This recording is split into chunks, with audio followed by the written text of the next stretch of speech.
YSR Congress party కార్యకర్తలకు మాత్రం ఇప్పుడు ఒక రకంగా ధైర్యం అని చెప్పాలి, భరోసా అని చెప్పాలి.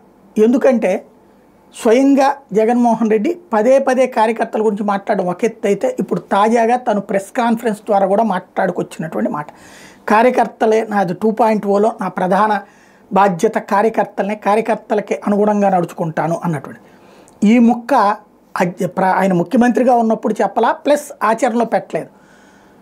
ఇవాళ తెలుగుదేశం కార్యకర్తలను చూశాక రగిలిపోతున్నారు వైఎస్ఆర్ కాంగ్రెస్ పార్టీ కార్యకర్తలు. ఎందుకంటే ఎక్కడికక్కడ ఇసుక దగ్గరో, మద్యం దగ్గరనో, లేకపోతే బెల్ట్ షాపుల దగ్గరనో, లేదా పనుల దగ్గరనో అంతా వాళ్ళు చేసుకుంటున్నారు. అదే మమ్మల్ని చూడు, అధికారంలో ఉన్నప్పుడు సచివాలయ సిబ్బంది లేకపోతే కనుక వాళ్ళందరికీ పేర్లు వచ్చినాయి, కార్యకర్తలుగా మమ్మల్ని అసలు పట్టించుకోలేదు జగన్ అనేటటువంటి కోపం వచ్చింది.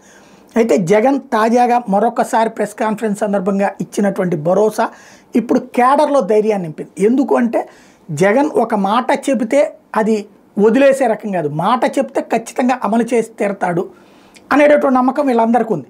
కానీ కార్యకర్తలను లైట్ తీసుకుంటున్నాడు అన్నటువంటి బాధ నుంచి ఇప్పుడు కార్యకర్తల్ని చూసుకుంటా, మిమ్మల్ని నా వాళ్ళుగా చూసుకుంటాను, మీకు కష్టం వస్తే నేనుంటాను, మిమ్మల్ని కష్టపెట్టే వాళ్ళని వదిలిపెట్టను, ఆ కష్టానికి కారణమైనటువంటి వాళ్ళని గుర్తుపెట్టుకోండి, మీకు ఇష్టంగా పనిచేసిన వాళ్ళని గుర్తుపెట్టుకోండి, తర్వాత వాళ్ళ సంగతి చూద్దాం అని చెప్పినటువంటి నేపథ్యంలో కాస్త కేడర్లో ఉత్సాహం వచ్చిందని చెప్పడంలో అతిశయోక్తి ఏం లేదు.